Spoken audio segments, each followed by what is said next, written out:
Hello ළමයි කොහොමද ඉතින් ඔයාලට අද මං ඔයාලට වෙනස්ම විදිහේ වීඩියෝ එකක් තමයි අරන් ආවේ.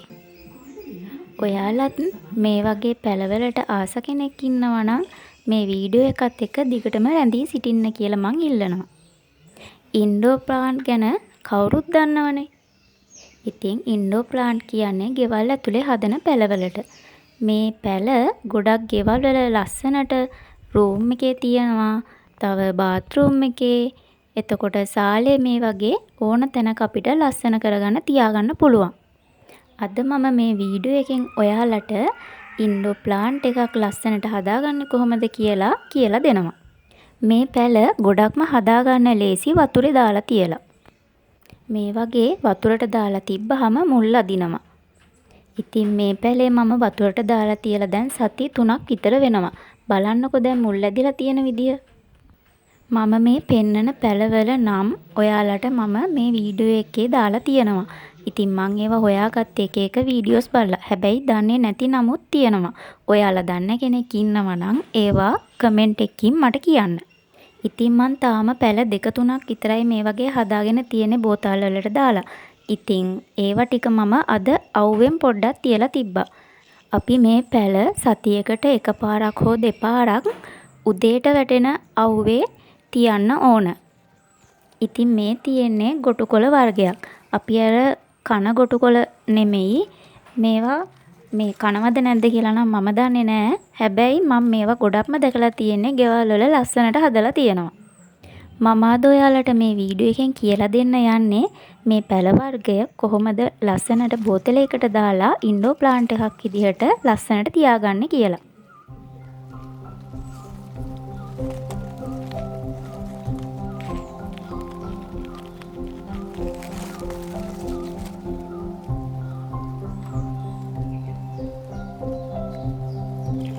අපි මුලින්ම කරන්න ඕන මේ වගේ බෝතලයක් ගන්න එක.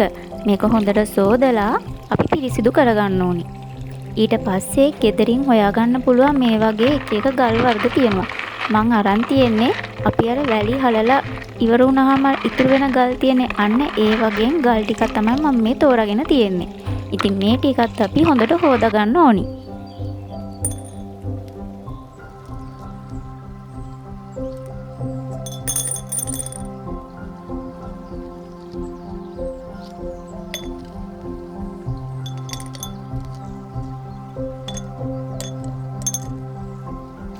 ඊට පස්සේ අපි අර ගලවගත්ත පැල ටික මෙන්න මේ වගේ මඩ යන්න හොඳට හොදා ගන්න ඕන. මේ මුල් වල තමයි ගොඩක් මඩ තියෙන්නේ. අපි ඒවා හොඳින් පිරිසිදු කරගන්න ඕනි.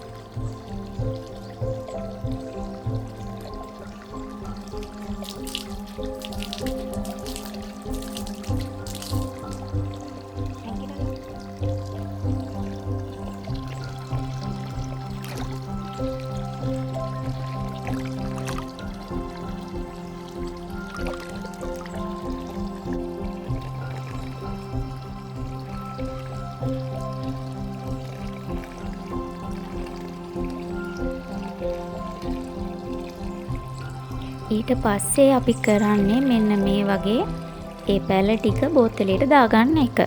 හරිම ලේසි ළමයි. ඔයාලට වුණත් කාට වුණත් අපිට මේ වගේ ලස්සනට පැලයක් හදාගන්න පුළුවන්.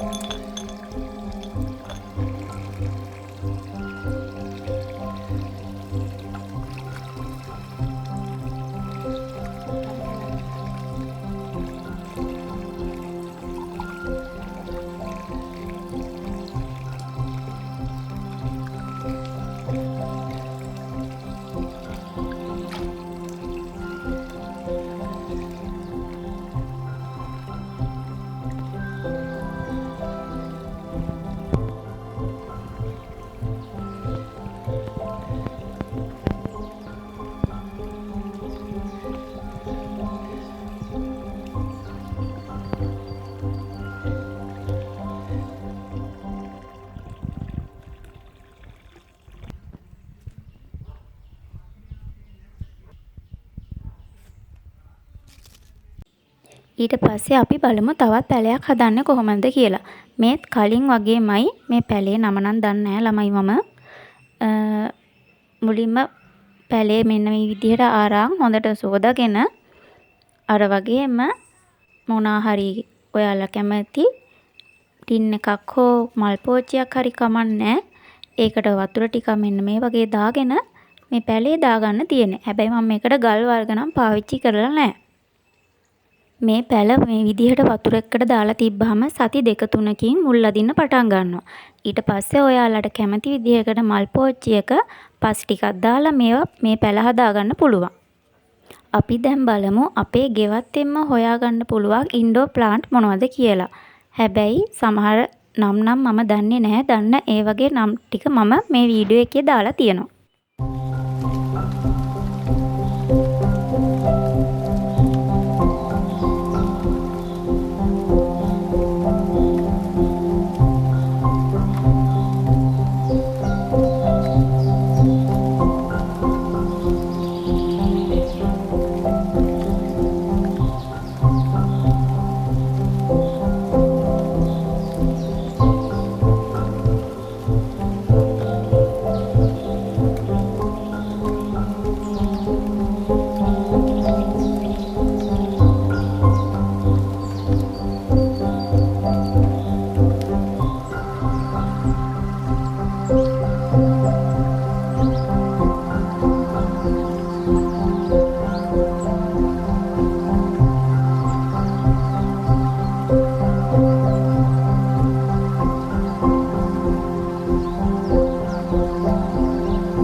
මේ තියෙන්නේ අපි කවුරුත් දන්න ඇන්තූරියම්.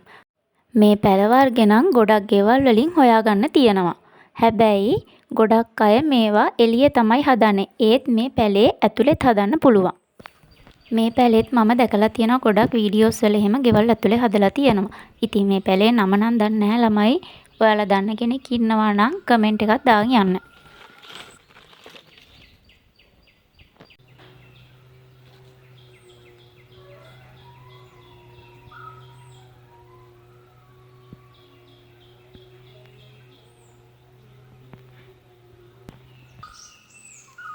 මේ තියෙන්නේ ක්‍රෝටන්. ඉස්සර නම් මේ ශාකය ගොඩක්ම ප්‍රසිද්ධයි. ඒත් දැන් එච්චරම නැහැ. නමුත් සමහර ගෙවල් වල හදලා තියෙනවා. අපේ ගෙදර නම් ඉතින් මේ ඉන්ඩෝර් ප්ලාන්ට් ඔක්කොම තියෙන්නේ මේ කැලේ තමයි. සමහර ඒවා ගෙවල් වලින් හොයාගෙන ආපුවා. ගොඩක්ම වීඩියෝස් බලලා තමයි හොයාගත්තේ මේවා ඉන්ඩෝර් ප්ලාන්ට් එකක් විදිහටත් හදාගන්න පුළුවන් කියලා.